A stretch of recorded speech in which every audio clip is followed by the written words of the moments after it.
Hey guys, welcome to Source Point. Myself Rishika and good morning to all of you. अभी हम लोग यहाँ पे डिस्कस करने वाले हैं इंसर्ट आईज की क्विज, जो कि हमारी अप्रैल मंथ की चल रही है। तो इन्वायरमेंट कंप्लीट हो गई है। इको की यहाँ पे 2 लेसन आ चुकी है, ये थर्ड पार्ट है। इसमें हमारी 9th क्वेश्चन यहाँ पे बाकी है, तो 9th क्वेश्चन हम लोग कंप्लीट करेंगे आज, और ये भी कंप्लीट हो जाएगा। फिर हम लोग कल से यहाँ पे गवर्नमेंट स्कीम्स और प्रोग्राम को सॉल्व करेंगे।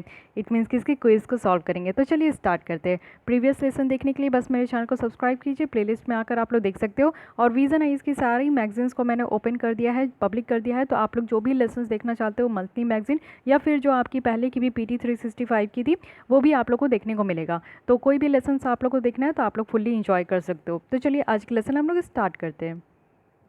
चलिए स्टार्ट करते हैं 21st क्वेश्चन नंबर से। बट ये हमारी फर्स्ट क्वेश्चन है, एंड मेक श्योर कि आप मेरे आंसर देने से पहले आप लोग अपनी आंसर को ज़रूर यहाँ पे टिक मार्क कर लीजिएगा। तो स्टार्ट करते हैं कैंपा के साथ, एंड यहाँ पे आपको फाइंड आउट करनी है कि कौन सी स्टेटमेंट करेक्ट है। So CAMPA stand for compensatory afforestation fund management and planning authority. देखिए क्वेश्चंस आपकी जो सॉल्व होगी ना, वो आप लोग अगर इसका फुल फॉर्म अगर आप लोग को नहीं पता होगा तो आप लोग यहाँ पे कंफ्यूज हो सकते हो। समटाइम्स यूपीएससी इसको क्वेश्चंस को टफ बनाने के लिए क्या करती है कि सिर्फ यहाँ पे कैंपा रखेगी, लेकिन ये बहुत अच्छा काम कर दिया गया है कि यहाँ पे आपको फुल फॉर्म भी बता दिया गया है। तो हर एक क्वेश्चन में आपको यूपीएससी फुल फॉर्म नहीं बताती है, कहीं ना कहीं जो है आपकी इंटेलिजेंस को भी गेस करने का यहाँ पे कोशिश किया जाता है। तो चलिए अब देखते हैं, यहाँ पे 3 स्टेटमेंट दी गई है। फर्स्ट है कि जो ये कैंपा है, ये आपका इसका मीनिंग है कि एफॉरेस्टेशन को प्रमोट करना है, जो भी एक्टिविटीज़ है उसको रीजनरेट करना है, जिसमें कि फॉरेस्ट लैंड को यहाँ पे कंपेंसेट किया जाएगा। यानी कि कोई भी फॉरेस्ट लैंड को जो डाइवर्ट किया गया है नॉन फॉरेस्ट यूजर्स के लिए, तो उसके लिए यहाँ पे कंपेंसेट किया जाएगा, यानी कि पैसे वगैरह देकर किसी भी तरीके से कंपेंसेट किया जाएगा। ओके। सेकंड है कि according to CAMPA Act provision, देखिए एक कंपनी जो कि यहाँ पे फॉरेस्ट लैंड को अगर डाइवर्ट करी है तो उनको यहाँ पे अल्टरनेटिव लैंड भी प्रोवाइड करना चाहिए, वो भी कंपेंसेटरी एफॉरेस्टेशन के लिए।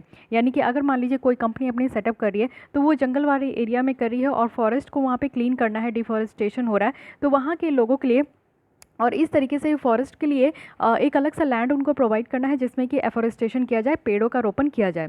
थर्ड है कि जो लॉस ऑफ फॉरेस्ट इकोसिस्टम है वो भी कंपेंसेट किया जाना चाहिए, जिसमें कि नेट प्रेजेंट वैल्यू पे करके। तो यहाँ पे आपको बताना है कि करेक्ट कौन सी है, first and second, first and third, second and third, first second third. Okay. So सबसे पहले आप लोग कैंपा पे आइए। अगर आप लोग कुछ भी नहीं जानते हो तो इसकी मीनिंग से आप लोग निकालिए, जो इसका फुल फॉर्म है उसी का मीनिंग निकालिए। यहाँ पे क्या कहा जा रहा है कि कंपेंसेटरी एफॉरेस्टेशन, यानी कि एफॉरेस्टेशन करने के लिए कंपेंसेशन यहाँ पे देना पड़ेगा, और इसी को कंपेंसेशन देने के लिए फंड को मैनेज करना है, और इसी को यहाँ पे प्लानिंग करने के लिए यहाँ पे एक अथॉरिटी को भी बनानी है। ठीक है।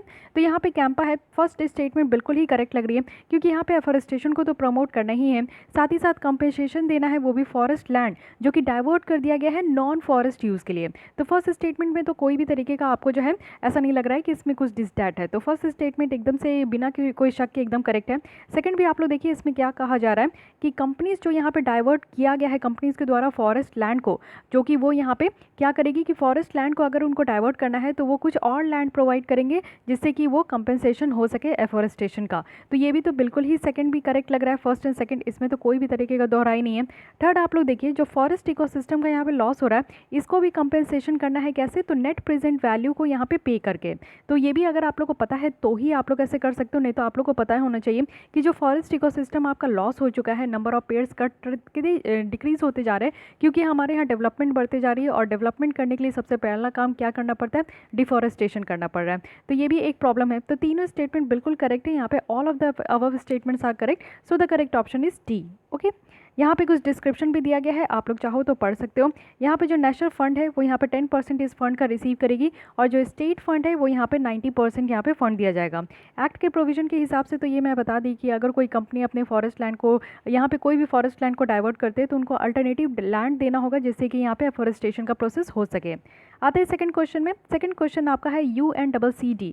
अगेन इसकी फुल फॉर्म आपको पता होना चाहिए, United Nation Convention to Combat Desertification. अब इसमें देख लेते हैं कि क्या क्या यहाँ पे आपकी स्टेटमेंट दी गई है। तो यहाँ पे अगेन 3 स्टेटमेंट है। फर्स्ट स्टेटमेंट है कि 2019 में फर्स्ट टाइम जो है इंडिया के द्वारा होस्ट किया गया है कॉप, वो भी United Nation Convention to Combat Desertification का। ओके।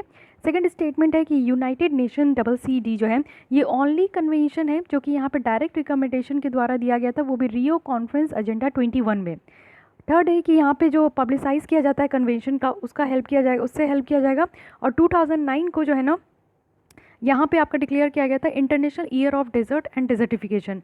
आपको बताना कि इन तीनों में से करेक्ट स्टेटमेंट कौन सी है, first and third, second and third, first and second, first second third. तो बात करते हैं फर्स्ट स्टेटमेंट की। तो अगर आप लोग मेरी PT 365 की अगर लेसन देख रहे हो विजन आइज की, या मंथली मैगजीन भी देख रहे हो, तो इस आई थिंक कि आप लोगों को फर्स्ट स्टेटमेंट में कोई भी तरीके का डाउट नहीं होगा, क्योंकि मैं अभी वहाँ पे एकदम फोकस देकर बताई थी कि ये पहली बार इंडिया में हुआ है, इसलिए ये बहुत ज़्यादा इंपॉर्टेंट है। तो फर्स्ट स्टेटमेंट तो एकदम से करेक्ट है, तो हम लोग बी ऑप्शन को यहाँ पे जो है एलिमिनेट कर दिए। सेकंड स्टेटमेंट भी आप लोग देख सकते हो कि यहाँ पे बोला जा रहा है कि ये सिर्फ ओनली कन्वेंशन है, जो कि यहाँ पे डायरेक्ट रिकमेंडेशन जो दिया गया था वो रियो कॉन्फ्रेंस एजेंडा 21 से दिया गया था। तो ये एक फैक्ट्स वाली स्टेटमेंट आ जाती है जिसमें आपको पता होना चाहिए। अगर आप लोग को पता है तो ही आप लोग टिक मार्क कर सकते हो, अदरवाइज फंस भी सकते हो। तो सेकंड स्टेटमेंट यहाँ पे करेक्ट है, बट थर्ड स्टेटमेंट यहाँ पे इनकरेक्ट है, सो हमारी करेक्ट ऑप्शन यहाँ पे सी हो गई। चलते हैं देखते हैं यहाँ पे कुछ आंसर यहाँ पे देख लेते हैं इसके बारे में। तो ये पहली बार हुआ है, वो भी सितंबर 2019 में, और यहाँ पे आपका एड्रेस किया जाएगा जो भी इशू है लैंड डिग्रेडेशन का और सर्टिफिकेशंस का, डिजर्टिफिकेशंस का, ठीक है। तो इंडिया जो है यहाँ पे प्रेसिडेंसी इंडिया के द्वारा ले लिया गया है कॉप का, वो भी किससे, तो चाइना से। तो ये भी बहुत ज़्यादा इंपॉर्टेंट है। अब देखते हैं यूनाइटेड नेशन CCD के बारे में कुछ बेसिक देख लेते हैं। ये आपका 1994 में इस्टेब्लिश किया गया था। लीगली बाइंडिंग है, कहने का मतलब है कि जितने मेंबर स्टेट है उनको इनकी जितनी भी रूल्स रेगुलेशन है उसको फॉलो करना है। ओनली कन्वेंशन है जो कि डायरेक्ट रिकमेंडेशन किससे दिया गया, तो एजेंडा 21 से। साथ ही आप लोग देखो कि यहाँ पे to help publicise the convention 2006 का है, जिसमें कि ये डिक्लेयर किया गया था International Year of Desert and Desertification. यहाँ पे थर्ड स्टेटमेंट आपका 2019 दिया गया है, तो आसानी से आप फंस सकते हो। लेकिन देखिए फैक्ट्स आपको ज़रूर यहाँ पे याद करना होगा, क्योंकि आपका और कोई यहाँ पे कोई भी और चारा नहीं होता है। Ministry of environment, forest and climate change है जो कि नोडल मिनिस्ट्री है इस कन्वेंशन के, तो ये भी आप लोग को ध्यान रखना है। आइए थर्ड क्वेश्चन की तरफ बढ़ते हैं, जो कि यहाँ पे है आपका बायोप्लास्टिक से related, which is very important topic. So correct statement आपको बतानी है। फर्स्ट है कि बायोप्लास्टिक जो है ये आपका एग्रीकल्चर बायो प्रोडक्ट से भी बनाया जाता है, और ऑल्सो यूज्ड प्लास्टिक बॉटल्स को भी यूज़ किया जाता है, दूसरे कंटेनर को भी, और यहाँ पे माइक्रो ऑर्गेनिजम्स को यूज़ करके बायोप्लास्टिक बनाया जाता है। सेकंड है कि कुछ जो बायोप्लास्टिक्स होते हैं वो सॉइल होते हैं, मराइन सेफ होते हैं, और वो सेफली डिग्रेड होते हैं हमारे इन्वायरमेंट में within a week, month, और साथ ही साथ कोई भी हार्मफुल रेसिड्यू वो यहाँ पे नहीं छोड़ते। थर्ड है कि बायोप्लास्टिक्स जो है वो ज़्यादा से ज़्यादा जो है नॉन रिन्यूएबल एनर्जी को सेव करती है, अगर हम लोग इसको कन्वेंशनल प्लास्टिक के कंपैरिजन में देखें, और ग्रीन हाउस गैस भी इससे कम यहाँ पे आपका रिलीज़ होता है अगर हम लोग कन्वेंशनल प्लास्टिक के कंपैरिजन में देखें। तो आपको बताना है कि करेक्ट कौन सी है, first and second, first and third, second and third, first second third. तो यहाँ पे आपको थोड़ा फैक्ट्स एंड फिगर्स भी पता होना चाहिए। बायोप्लास्टिक है, जहाँ पे भी आपको बायो लग जाता है तो उसमें आप लोग को समझ लेना है कि माइक्रो ऑर्गेनिजम्स का इंक्लूजन वहाँ पे हो चुका है। तो बायोप्लास्टिक है यानी कि एग्रीकल्चर बाय प्रोडक्ट से इसको बनाया जाता है, या फिर यूज्ड प्लास्टिक बॉटल हो सकते हैं, या फिर कोई और कंटेनर हो सकते हैं। तो इसको जो बनाया जाता है ऑब्वियसली ये माइक्रो ऑर्गेनिजम्स का इस्तेमाल करके किया जाता है। So no doubt first statement is correct. Second भी आप लोग देख सकते हो कि कुछ जो बायोप्लास्टिक है वो सॉइल होते हैं या फिर मैराइन सेफ होते हैं, और आराम से वो डिग्रेड हो जाते हैं, यानी कि इन्वायरमेंट में मिल जाते हैं, या तो एक हफ्ते में या तो एक महीने में, और कोई भी हार्मफुल रेसिड्यू यहाँ पे नहीं छोड़ते। जब हार्मफुल रेसिड्यू नहीं छोड़ते तो इसी से आप लोग को समझ जाना चाहिए था कि ग्रीन हाउस गैस जो है वो यहाँ पे लेस इमिट होती है। तो सेकंड स्टेटमेंट से आप लोग ये पता कर सकते हो कि थर्ड स्टेटमेंट भी यहाँ पे करेक्ट है। So all of the correct above statements are correct, so the correct option is D. ठीक है, इस तरीके से आप लोग यहाँ पे देख सकते हो। अब आते हैं हम लोग नेक्स्ट क्वेश्चन में। ये है फोर्थ नंबर क्वेश्चन। यहाँ पे आपको अर्थ डे के बारे में बतानी है और कौन सी करेक्ट है। फर्स्ट है कि अर्थ डे का मतलब है कि हम लोग वर्ल्ड की जो लार्जेस्ट इन्वायरमेंटल मूवमेंट है उसको बिल्ड करेंगे, जिसके थ्रू हम लोग ट्रांसफॉर्मेटिव चेंज ला पाएंगे लोगों के लिए और प्लानट के लिए। सेकंड है कि जो ईयर है 2020, इसमें 50 एनिवर्सरी हम लोग सेलिब्रेट कर रहे हैं, वो भी यहाँ पे अर्थ डे का। थर्ड है कि जो लैंडमार्क पेरिस एग्रीमेंट है वो साइन किया गया था अर्थ डे के 2016 में। तो अगेन यहाँ पे कुछ फैक्ट्स एंड फिगर्स के साथ साथ करेंट अफेयर्स भी है, सो आप लोग को यहाँ पे डिटेल पता होना चाहिए। चलिए आइए देखते हैं कौन सी स्टेटमेंट यहाँ पे करेक्ट है। First and second, first and third, second and third, first and second third. So यहाँ पे फर्स्ट स्टेटमेंट में तो कोई भी डाउट नहीं होगा, क्योंकि यहाँ पे आप लोग देख सकते हो कि वर्ल्ड की लार्जेस्ट इन्वायरमेंटल मूवमेंट है, जिसमें कि कुछ ट्रांसफॉर्मेटिव चेंजेस लानी है लोगों के लिए और अर्थ के लिए, प्लैनेट के लिए, इसलिए हम लोग अर्थ डे को यहाँ पे सेलिब्रेट करते हैं। और 2020 की ईयर का आपको पता होना चाहिए, ये फैक्ट से पूरी तरीके से कि 50 एनिवर्सरी हम लोग सेलिब्रेट कर रहे हैं। और थर्ड स्टेटमेंट भी पूरी फैक्ट बेस्ड है कि यहाँ पे लैंडमार्क पेरिस एग्रीमेंट है जो कि अर्थ डे 2016 में ये साइन किया गया था। ये में भी आपसे पूछा जा सकता है कि 2019 में, तो इस तरीके से जो है आपका डेट भी बहुत ज़्यादा चेंज करते हैं यूपीएससी, तो ध्यान रखिएगा। So all of the above statements are correct, correct option is D. अप्रैल 22 को हम लोग अर्थ डे सेलिब्रेट करते हैं। एक इंटरनेशनल इवेंट है जो कि पूरे वर्ल्ड में आपका सेलिब्रेट किया जाता है और इस साल 50 साल पूरे हो रहे हैं। 2009 में यूनाइटेड नेशन ने डेजिग्नेट किया था अप्रैल 22 को as a International Mother Earth Day. तो ये भी आपको याद रखना है, सारे फैक्ट्स एंड फिगर्स आप लोग को पता होना चाहिए। अब according to Earth Day .org के द्वारा देखें तो अर्थ डे का एम ही यही है कि वर्ल्ड की लार्जेस्ट इन्वायरमेंटल मूवमेंट है जो कि यहाँ पे कुछ ट्रांसफॉर्मेटिव चेंजेस लाने की यहाँ पे कोशिश की जाएगी। साथ ही इस मूवमेंट का मिशन भी है कि डाइवर्सिफाई करना, एडुकेट करना, एक्टिवेट करना, वो भी यहाँ पे इन्वायरमेंटल मूवमेंट को वर्ल्ड वाइड। तो ये भी ध्यान रखना है। आइए 25th क्वेश्चन में चलते हैं। यहाँ पे आपसे पूछा जा रहा है कि जो IPCC की रिपोर्ट है यानी कि inter governmental panel on climate change, ये कुछ स्पेशल रिपोर्ट भी कुछ स्पेसिफिक टॉपिक में ये रिलीज़ करती है। तो आपको बताना है कि अब तक जो है किस किस एरिया में ये टॉपिक जो है आपका किस एरिया में ये रिपोर्ट जो है आपका पब्लिश किया गया है। तो आपको करेक्ट बतानी है। Ocean and cryosphere in changing climate, second है कि climate change and land, third है global warming of 1.5 degree Celsius, fourth है renewable energy source and climate change mitigations. तो आप लोग को बतानी है, ये भी मैं आप लोग के साथ डिस्कस की हूँ। तो यहाँ पे जो करेक्ट आंसर है ऑल ऑफ द अबव, हम लोग चारों यहाँ पे आप लोग के साथ मैं डिस्कस की हूँ, तो D is the correct option हो जाएगा। आइए देख लेते हैं। इसके साथ साथ और भी रिपोर्ट है, कुछ स्पेशल यहाँ पे फोकस दिया जाता है हर एक जगह पे, यानी कि एक स्पेसिफिक एरिया में यहाँ पे फोकस किया जाता है। तो स्पेशल रिपोर्ट आपका इमिशन सिनेरियो के ऊपर भी आता है। साथ ही आपका 2000 में पब्लिश किया गया था। यहाँ पे फ्यूचर चेंजेस की बात बताई जा रही है कि जो ग्रीन हाउस गैसेस का और सल्फर डाइऑक्साइड का इमिशन हो रहा है, तो उससे आने वाले सालों में क्या चेंजेस होगी। सेकंड है कि यहाँ पे स्पेशल रिपोर्ट आपका आता है renewable energy sources and climate change mitigation में भी, ये 2012 में आपका पब्लिश किया गया था। उसके बाद स्पेशल रिपोर्ट आता है आपका managing the risk of extreme event and disaster to advance climate change adaptation. तो ये भी ध्यान रखना है, 2012 में आया था, जिसमें कि क्लाइमेट चेंज से होने वाले जो भी इफेक्ट है उसको देखा जाएगा और जो नेचुरल डिजास्टर का थ्रेट है उसको भी यहाँ पे एक्सेस किया जाएगा। साथ ही यहाँ पे स्पेशल रिपोर्ट है ग्लोबल वार्मिंग 1.5 डिग्री सेल्सियस, जिसमें यही कहा गया था कि आपका 1.5 डिग्री सेल्सियस से ग्लोबल वार्मिंग ज़्यादा नहीं बढ़ना चाहिए। स्पेशल रिपोर्ट आपका जो है क्लाइमेट एंड लैंड के ऊपर आया है, ये 2019 में न्यू रिपोर्ट आई है, तो इसलिए पूछा जा सकता है। अगेन यहाँ पे जो है ये भी आपका न्यू रिपोर्ट है, तो ये भी आपसे पूछा जा सकता है। ओके, तो इसलिए ध्यान रखिएगा, प्रीवियस जितनी भी रिपोर्ट है वो भी आप लोग को ध्यान में रखना है। आइए 6 क्वेश्चन की तरफ बढ़ते हैं। ये बहुत ही अच्छी क्वेश्चन है।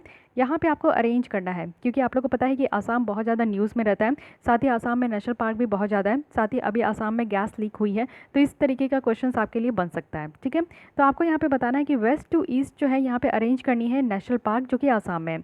तो ये मुझे लगता है ये पूरी आसाम में है, ठीक है, यहाँ पे लिखा नहीं है लेकिन मैं बता रही हूँ। तो वेस्ट टू ईस्ट आपको बस यहाँ पे अरेंज करना है, Manas national park, Kaziranga national park, Orang national park या फिर Pobitora national park, wild life sanctuary. एक काम करती हूँ, आते हैं हम लोग मैप में, पहले मैं मैप स्टडी करा देती हूँ, फिर आपकी कॉन्सेप्ट भी यहाँ पे क्लियर हो जाएगी। तो इस मैप में आप लोग ध्यान से देख सकते हो, ये आपकी पूरी जो है ये मैप जो है वो आपकी आसाम की है। यहाँ पे देखिए मानस है, यहाँ पे आप लोग देखिए ओरांग है, लेकिन उससे पहले जो है पवितोरा है कि नहीं। उसके बाद आप लोग देख सकते हो ये लोखावा है। उसके बाद आगे आइए तो ये काजीरंगा आपको देखने को मिलेगा। फिर आगे आइए तो यहाँ पे आप लोग को जो है गिबॉन है, ये आपका जो है गर्म पानी है। फिर आपका यहाँ पे दिब्रू सिखोवा है, ये पादुमानी, ये भेड़जान भोराजन है। ठीक है, तो ये सारे एरिया भी आप लोग देख लीजिए, लेकिन यहाँ पे 4 पूछा गया है, तो चारों में से हम लोग देख लेते हैं। सबसे पहले तो मानस है, सेकंड नंबर पे आपकी पवितोरा है, थर्ड नंबर पे ओरांग है एंड फोर्थ नंबर पे यहाँ पे आपकी काजीरंगा है। क्योंकि वेस्ट टू ईस्ट पूछा गया है तो इस डायरेक्शन में आप लोग देख सकते हो। यही ईस्ट टू वेस्ट पूछा जाएगा तो सबसे पहले काजीरंगा, देन ओरांग, देन यहाँ पे पवितोरा एंड देन यहाँ पे मानस। ओके, तो आइए देख लेते हैं मानस, पवितोरा, ओरांग और काजीरंगा। तो हम लोग क्या देखे थे, पहले यहाँ पे मानस, ओके 1 है, फिर यहाँ पे पवितोरा 4, फिर यहाँ पे ओरांग, फिर यहाँ पे काजीरंगा। ठीक है, 1 4 3 2, इट मीन्स कि B is the correct option. तो देखिए मैप से आप लोग का डायरेक्टली यहाँ पे सॉल्व हो जाता है, that's why map study is very important. आइए 7th क्वेश्चन नंबर पे चलते हैं। यहाँ पे आपको बतानी है कि कौन सी स्टेटमेंट है जो कि जियो इंजीनियरिंग टेक्निक्स जो कि डिज़ाइन किया जाता है कि किस तरीके से क्लाइमेट चेंज के होने वाली जो इफेक्ट है उसको टैकल कर सके। तो इसमें से कौन सी स्टेटमेंट आपकी करेक्ट है। फर्स्ट है कि जो आर्टिफिशियल ट्रीज़ है वो यहाँ पे क्या करती है कि एटमॉस्फेयर में जो आपकी कार्बन डाइऑक्साइड है उसको पुल करती है और प्लास्टिक पॉलीमर का इस्तेमाल करके। सेकंड है कि जो लार्ज क्वांटिटी ऑफ लाइम को अगर हम लोग ऐड करते हैं ओशन वाटर में तो इससे क्या होता है कि कार्बन डाइऑक्साइड का एब्जॉर्प्शन जो है वो यहाँ पे इंक्रीज़ हो जाता है ओशन से। थर्ड है कि अगर हम लोग अनमैन्ड शिप्स को यहाँ पे यूज़ करेंगे तो इससे क्या होगा कि अबव सी की जो क्लाउड कवर है वो यहाँ पे इंक्रीज़ हो जाती है इस सी वाटर को स्प्रे करने से एयर में। फोर्थ है कि जो फ्लोटिंग होती है यानी कि थाउजेंड्स ऑफ जो टाइनी मिरर्स यहाँ पे आपको स्पेस में फ्लोट होते हुए दिखेगा वो भी अर्थ और सन के बीच में। तो इसमें आपको बताने की कौन कौन सी यहाँ पे आपकी करेक्ट स्टेटमेंट है। ये बात किया जा रहा है जियो इंजीनियरिंग टेक्निक के बारे में, तो इसको आप लोग को ध्यान रखना है। तो यहाँ पे अगर मैं चारों स्टेटमेंट की बात करूँ, देखिए फर्स्ट स्टेटमेंट तो बिल्कुल करेक्ट है, क्योंकि आपको ये समझना है कि कार्बन डाइऑक्साइड जो यहाँ पे एटमॉस्फेयर में होती है उसको जो पुल किया जाता है, सिक्वेस्ट्रेट किया जाता है, तो वो यहाँ पे हम लोग देखते हैं कि फॉरेस्ट करती है। तो फर्स्ट स्टेटमेंट करेक्ट है और फर्स्ट स्टेटमेंट यहाँ पे सारे ऑप्शन में दिया भी है। सेकंड स्टेटमेंट भी बिल्कुल करेक्ट है। अगर आप लोग के लाइम को लार्ज क्वांटिटी में ऐड करोगे ओशन वाटर में, तो इससे कार्बन डाइऑक्साइड की जो एब्जॉर्प्शन है वो ओशन में बढ़ जाती है। तो सेकंड भी यहाँ पे करेक्ट है। थर्ड यहाँ पे आपका और फोर्थ में आप लोग कंफ्यूज हो सकते हो, लेकिन थर्ड एंड फोर्थ दोनों करेक्ट है, so the correct option is D. Okay, all of the above statements are correct. तो यहाँ पे जियो इंजीनियरिंग टेक्निक्स के बारे में बताया जा रहा है, तो इसमें डिफरेंट डिफरेंट टेक्निक्स लगा के हम लोग जो कार्बन क्लाइमेट चेंज के कारण होने वाले जो इफेक्ट है उसको हम लोग यहाँ पे कम कर सकते हैं। Coming to the next question, that is ozone hole. तो यहाँ पे आपको करेक्ट बतानी है। फर्स्ट कि ओजोन होल जो है ये रेफर किया जाता है उस रीजन में, वो भी स्ट्रेटोस्फेयर के रीजन में, जहाँ पे जो ओजोन की कंसंट्रेशन है ना वो एक्सट्रीमली हाई हो जाती है। ठीक है, ध्यान से पढ़िएगा। सेकंड कि रिसेंटली जो ओजोन होल है आर्कटिक लेयर में वो क्लोज हो चुकी है, क्योंकि पोलर वर्टेक्स के द्वारा इसके कारण जो है क्लोज हो चुकी है। So which one of the following statements are correct? First only, second only, both, या फिर नीदर? यहाँ पे देखिए फर्स्ट स्टेटमेंट क्या कहा जा रहा है, ओजोन होल तो है वो हमारे स्ट्रेटोस्फेयर के रीजन में है, बिल्कुल करेक्ट, लेकिन जो कंसंट्रेशन है ओजोन का वो एक्सट्रीमली यहाँ पे लो हो जाता है, हाई नहीं होता है। ठीक है, तो फर्स्ट स्टेटमेंट तो इनकरेक्ट हो गई। यहाँ पे रिसेंटली ओजोन होल जो आर्कटिक लेयर में है वो क्लोज हो चुका है, बिल्कुल करेक्ट है, ये करंट अफेयर्स की है, मैं भी आपके साथ डील की हूँ। तो सेकंड ऑप्शन बिल्कुल करेक्ट है, B is the correct option. Recently European Unions जो है उन्होंने ये अनाउंस किया है कि जो आर्कटिक ओजोन लेयर में जो होल है ना वो यहाँ पे क्या है कि बिलीव किया जा रहा है कि वो क्लोज हो चुका है। तो ओजोन होल जो है वो क्लोज हो गया है क्योंकि एक फेनोमेना है पोलर वर्टेक्स, उसके कारण, ना कि यहाँ पे पॉल्यूशन लेवल कम हो गया है उसके कारण। तो ये भी अभी आपका जो कोविड-19 में लॉकडाउन था तो पॉल्यूशन हर जगह कम हो गया है, चाहे वो एयर पॉल्यूशन हो, ओशन पॉल्यूशन हो, वाटर पॉल्यूशन हो, नॉइज़ पॉल्यूशन हो, सब कम हो गया है। तो यहाँ पे हम लोग देखें कि यहाँ पे जो ओजोन है वो भी हील हो रही थी, तो इसलिए बताया जा रहा है कि ये जो है ना इसके कारण नहीं है, यानी कि पॉल्यूशन लेवल कम हो गया उसके कारण नहीं है, ये एक पोलर वर्टेक्स एक आपका फेनोमेना है उसके कारण यहाँ पे हुआ है। ठीक है, इंपॉर्टेंस देखते हैं ओजोन लेयर का। आप लोग को पता है कि इंपॉर्टेंस क्या है। ओजोन लेयर है जो कि स्ट्रेटोस्फेयर में आपको देखने को मिलेगा, लोअर स्ट्रेटोस्फेयर में सन की जो रेज होती है अल्ट्रावायलेट रेज वो डायरेक्टली अर्थ में ना आए, इसलिए ये ओजोन लेयर है जिसमें कि आपकी सारी अल्ट्रावायलेट रेज जो यहाँ पे हार्मफुल होती है वो यहाँ पे एब्जॉर्ब हो जाती है और ये छन के जो है अच्छी रेज हमारे अर्थ में आती है। अल्ट्रावायलेट रेज अगर यहाँ पे अर्थ में आए तो इससे हमें स्किन कैंसर भी हो सकती है, स्किन ईचिंग, इसकी स्किन से रिलेटेड बहुत सारी बीमारी भी हो सकती है। ओजोन होल क्या होता है? देखिए ओजोन होल जो है ना ये आपका एक तरीके का होल नहीं है, ये आपको देखने को मिलेगा कि यहाँ पे कंसंट्रेशंस देखा जाता है कि यहाँ पे आपका जो ओजोन का कंसंट्रेशन है, O3 का कंसंट्रेशन है वो बहुत कम हो जाता है। ओजोन होल आप देखोगे कि यहाँ पे बताया जाता है कि अंटार्कटिका के ऊपर डिप्लीशन है, अंटार्कटिका के ऊपर बहुत ज़्यादा ओजोन होल है ऐसा बताया जाता है, और हर एक साल हर एक मंथ में आपको देखने को मिलेगा कि ओजोन होल बढ़ता जा रहा है, यानी कि यहाँ पे ओजोन की जो कंसंट्रेशन है वो घटते जा रही है। तो इस तरीके की जो होल है ना वो आपका स्पॉट किया गया है नॉर्थ पोल में भी, और यहाँ पे आपका जो है वार्मिंग टेम्परेचर के कारण, क्योंकि आप लोग देखते हो कि नॉर्थ पोल में ज़्यादा टेम्परेचर है आपके साउथ पोल के कंपैरिजन में, और ये जो डिप्लीशन है ये मच स्मॉलर इन साइज है। तो इस साल के पहले क्या था कि जो last sizeable Arctic ozone hole था वो रिपोर्ट किया गया था 2011 में। उसके बाद एक और क्वेश्चन है कि क्यों ये इस ईयर जो है ओजोन होल जो है वो मैसिव था। तो इस ईयर क्या हुआ कि जो ओजोन डिप्लीशंस है आर्कटिक के ऊपर वो बहुत ज़्यादा बढ़ गया था। तो साइंटिस्ट ये बता रहे थे कि अनयूजुअल जो एटमॉस्फेरिक कंडीशन है उसके कारण हो रहा है, क्योंकि फ्रीजिंग टेम्परेचर है, पूरा बर्फ वाला रीजन होता है, आप लोग आर्कटिक क्वेश्चन में देखे हो आर्कटिक वाले रीजन में, तो उसी के कारण इस तरीके का कंडीशन हो रहा है। लेकिन अब यहाँ पे यूरोपियन स्पेस एजेंसी जो रिपोर्ट किए इनके द्वारा किया गया है, कोल्ड टेम्परेचर आप लोग देखते हो कि -80 डिग्री सेल्सियस तक है, सनलाइट है, विंड फील्ड है, सब्सटेंस है जैसे क्लोरोफ्लोरोकार्बन है, तो ये रिस्पॉन्सिबल है जिसके कारण ओजोन लेयर जो है ना आपकी आर्कटिक रीजन में वो डिग्रेड हो गई है। तो यहाँ पे जो आर्कटिक टेम्परेचर है वो यूजुअली आपका जो है ना एज लो एज नहीं होता है, जैसे कि अंटार्कटिक में तो आपके बड़े बड़े आइस शीट्स होते हैं, तो यहाँ पे टेम्परेचर बहुत कम होता है, लेकिन अंटार्कटिक में बहुत ज़्यादा रीजन आपका टेम्परेचर कम होता है, लेकिन आर्कटिक में नहीं होता है। ओके, अब आइए 9th क्वेश्चन में चलते हैं, और ये बहुत ही इंटरेस्टिंग है। हम लोग अभी भी पढ़े हैं कि सांबर लेक के बारे में, तो बहुत ही आप लोग अपने आप को देखोगे कि यहाँ पे एकदम सिली मिस्टेक भी आप लोग कर सकते हो। आइए करेक्ट स्टेटमेंट फाइंड आउट करते हैं। फर्स्ट स्टेटमेंट है कि सांबर लेक जो है ये इंडिया के लार्जेस्ट इनलैंड सॉल्ट वाटर है जो कि गुजरात में लोकेटेड है। सेकंड है कि जो लेक है ये यहाँ पे अरावली हिल्स जो चारों ओर से यहाँ पे इससे सराउंडेड है। थर्ड है कि ये ऐसा डेजिग्नेट किया गया है रामसर साइट से, और क्योंकि यहाँ पे की विंटरिंग एरियाज़ है वो भी 10 of thousands of pink flamingos है, और दूसरे बर्ड्स के कारण इसको रामसर साइट्स का दर्जा भी दिया गया है। तो आपको करेक्ट बतानी है first and second, first and third, second and third, first second third. तो यहाँ पे अगर हम लोग बात करें तो तीनों स्टेटमेंट बिल्कुल करेक्ट है ना। आप लोग को भी लग रहा होगा कि तीनों स्टेटमेंट बिल्कुल करेक्ट है, बट ऐसा नहीं है, क्योंकि यहाँ पे फर्स्ट स्टेटमेंट ही हमारे इनकरेक्ट है। ये तो बात सही है कि ये इंडिया की लार्जेस्ट इनलैंड साल्ट वाटर है, लेकिन लोकेटेड कहाँ है, तो ये गुजरात में नहीं है, ये राजस्थान में है। तो आप लोग आराम से यहाँ पे जो है मीन्स अपने स्टेटमेंट को इनकरेक्ट कर सकते हो, और इसी में आप लोग फंस जाते हो, ठीक है। तो यहाँ पे करेक्ट ऑप्शन हमारी सी हो गई, ठीक है, क्योंकि फर्स्ट स्टेटमेंट इनकरेक्ट है, तो ये ध्यान रखिएगा, ओके। और साथ ही साथ यहाँ पे आपका अरावली हिल से पूरे चारों ओर ये आपका सराउंड है। ये लेक्स में आप देखो कि वाटर किस किस रिवर से आते हैं, तो 5 रिवर से आते हैं, ये भी देख लीजिए, मेढा, सामोड, माठा, रूपांगर, खाड़ी और खंडेला, ओके। तो ये भी ध्यान रखना है। तो गाइज यहाँ पे हमारे इन्वायरमेंट के लेसन कंप्लीट हो गई, क्विज कंप्लीट हो गई। कल हम लोग स्टार्ट करेंगे गवर्नमेंट स्कीम्स के साथ। तो आज के लिए बस इतना ही। अगर आपको ये लेसन अच्छी लगी तो बताइएगा। 9th क्वेश्चन में से आपको कितने मार्क्स आए ज़रूर बताइए। आप लोग कमेंट करते हो तो बहुत अच्छा लगता है, मैं देखते भी रहती हूँ कि कितना आप लोग का प्रोग्रेस हो रहा है, कितना आप लोग डाउन जा रहे हो, अप जा रहे हो, तो बहुत अच्छा लगता है, ठीक है। तो आज के लिए बस इतना ही। अगर आपको फिर भी कोई डाउट करे, सजेशन है, तो आप कमेंट कर सकते हैं, एंड मेक श्योर कि आपने मेरे चैनल को सब्सक्राइब कर लिया है। Thank you.